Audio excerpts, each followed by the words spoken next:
Hello everyone! If you have been keeping up with BDO, there's been an announcement of reworks for the first 17 classes. The reworks were designed to help the old classes keep up with the newer releases. Ninja's reworks were released on Global Labs last Thursday, among others. There will be a few more weeks of tweaks and adjustments, so keep in mind the current reworks will not be finalized. EA has mentioned they will release all the class reworks together around December. A full list of the translated patch notes will be in the description below. So, without further ado, let's see what Ninja got. The first section will cover Ninja's pre-awakening changes. This applies to Kuno as well. Ghost Step is now an iframe only skill. They removed the super armor portion at the end of the skill.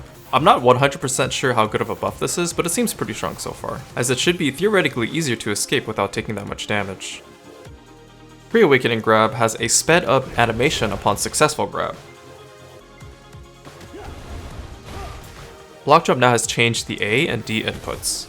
One teleports forward left, and the other teleports forward right with a set distance. You still have the W input for teleport to appear behind your opponents and cause a stiff. You can also press the S input after the D or the A input to go backwards and cause a stiff. The W input is not available after the A or D input. This change also applies to the Awakening block jump. Floor sweeping and throwing kick can now be put on your quick slots or hotbar. Floor sweeping has a short interval in between each activation and can no longer be spammed. Shadow Clone is now an independent hotbar only skill. It no longer requires Shadow Stomp or Ground Thrust to activate. The cooldown has been reduced to 10 seconds. You can cancel Shadow Clone into Shadow Stomp as an animation cancel. It now applies 100% crit in PvP as well. You can now cancel Shadow Stomp into Smoke. The bug where you tried to input Ankle Cutter during Sprint but it activates Ghost Greeting instead is now fixed. You can now sprint holding Shift W after cast.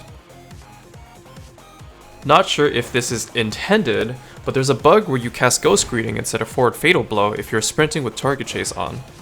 You can now cancel Shadow Stomp after Absolute Fatal Blow Flow, and Hard Aiming. You can now recover Stamina after Fatal Blow Flow, and Hard Aiming.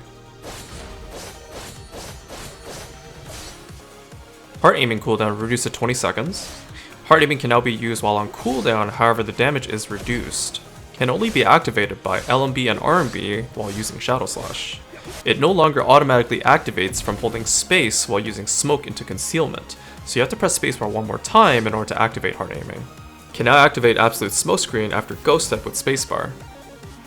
The Brace input has been moved to Awakening. Pre-Awakening can only be activated from the hotbar. This is a quality of life nerf, in my opinion. And now maintains sprint state by holding down the arrow keys or the shift key after using Ghost Step while Target Chase is active. Kunai and Shuriken Throw now has a wide AoE when used in the air. This is meant for grinding and aggroing mobs. The lock function is also applied to Kunai and Shuriken Throw as well. The jump distance of Ninja Evasion has been increased. The next section will cover succession changes. Prime Dark Frenzy has an increased damage and crit rate, and now it can be used after Red Rain by holding S RMB. And that's it. Okay, moving on to Awakening. The final section will cover Awakening changes.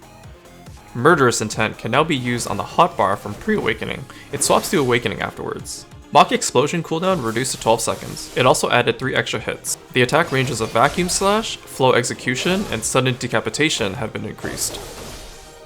Chaos Spree now has down attack, and cooldown has been reduced to 15 seconds. And that's all for the Awakening changes. Please keep in mind that there will be tweaks and adjustments for a few weeks as feedback is being collected by PA. My first impressions of the Ninja rework are that it feels more like tweaks, adjustments, and quality of life buffs, rather than a rework. However, I do think Ninja has always been in a pretty decent state for PvP and PvE, maybe more accuracy and damage numbers, or foreguard for succession.